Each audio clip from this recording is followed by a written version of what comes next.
આ રીતે બધું કાર્ય થયું છે એની અમે એફઆઈઆર કરીએ છીએ સાહેબ, અમારું એકદમ નક્કી છે.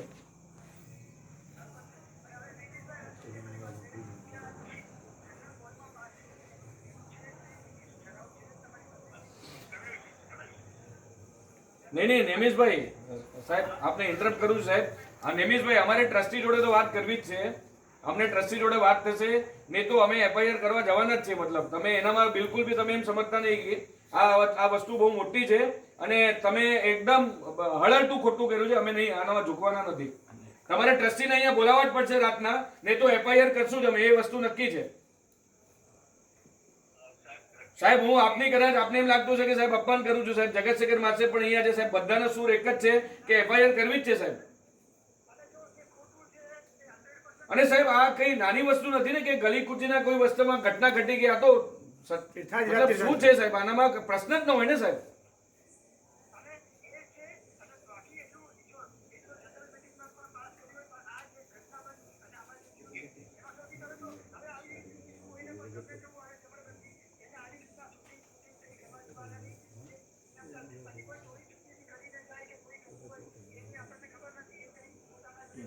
બહુ હોશિયારો છે, એમના સિક્યોરિટી ગાર્ડ લોકોના ફોન લઈ લઈને 500 રૂપિયાનો ફાઇન ભરાવે છે.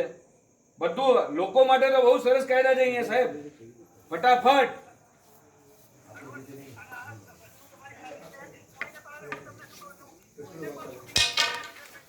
એટલે સાહેબ વાતનો સાર આ જ છે સાહેબ, અત્યારે કોઈ ટ્રસ્ટી તાત્કાલિક અમદાવાદથી અહીંયા આવે, આપણે રિટર્નમાં બાંયધરી આપે કે 24 કલાકની અંદર આ બધું કરશું, નહીં તો એફઆઈઆર કરવાની છે નક્કી છે. એટલે તમે નૈનેશભાઈ આગળની વાત કરો. આ બધી ચર્ચા થઈ ગઈ, બધાને બધી વસ્તુની ખબર પડી ગઈ. તમે હવે આગળની વાત કરો, ટ્રસ્ટી જોડે વાત કરે, ટ્રસ્ટી જોડે રૂબરૂ મુલાકાત કરાવી શકશો તમે 12 વાગ્યા સુધી, નહીં તો પછી અમે એફઆઈઆર કરવા માટે જઈએ સાહેબ.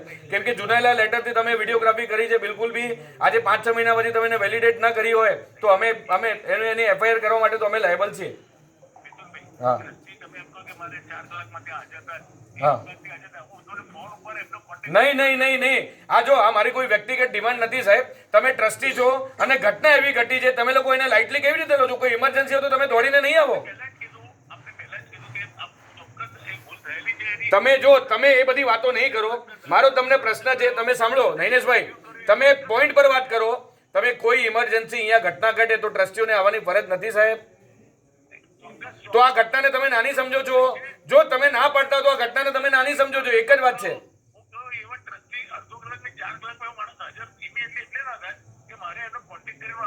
ને તો પછી તો મિચ્છામી દુક્કડમ.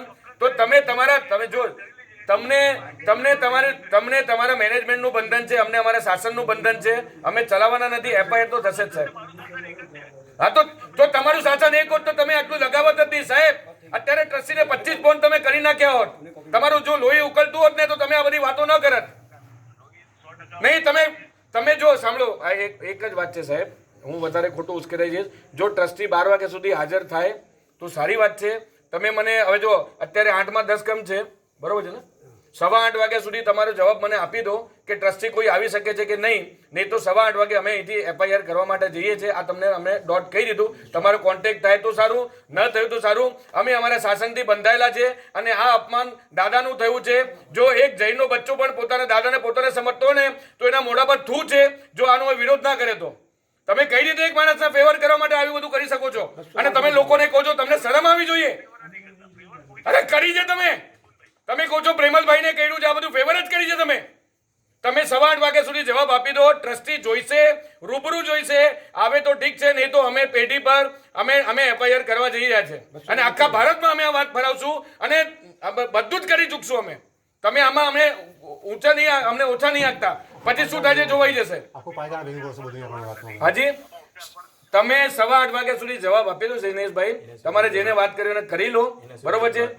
હા, અમારે બીજી કોઈ વસ્તુમાં રસ નથી. અમે બધા અહીંયા ભેગા છીએ અને અમે તલેટી પર એફઆઈઆર કરવા માટે જઈએ છીએ. 8:15 વાગ્યા સુધી તમારી રાહ જોશું. અમે ફોન બી કરવાના નથી. પછી અમને જે છૂટશે ને દાદો અમારી પાસે જે કરાવશે અમે કરશું, બરોબર છે? હવે આપણે ફોન રાખી દઈએ, વધારે વાત નથી કરવી. તમે 8:15 વાગ્યા સુધી અમે ફોનની રાહ જોઈ છે, નહીં તો પછી આગળનું જય આદિનાથ. कुछ सही बोला आपने. छोड़ दो अभी बात को खत्म.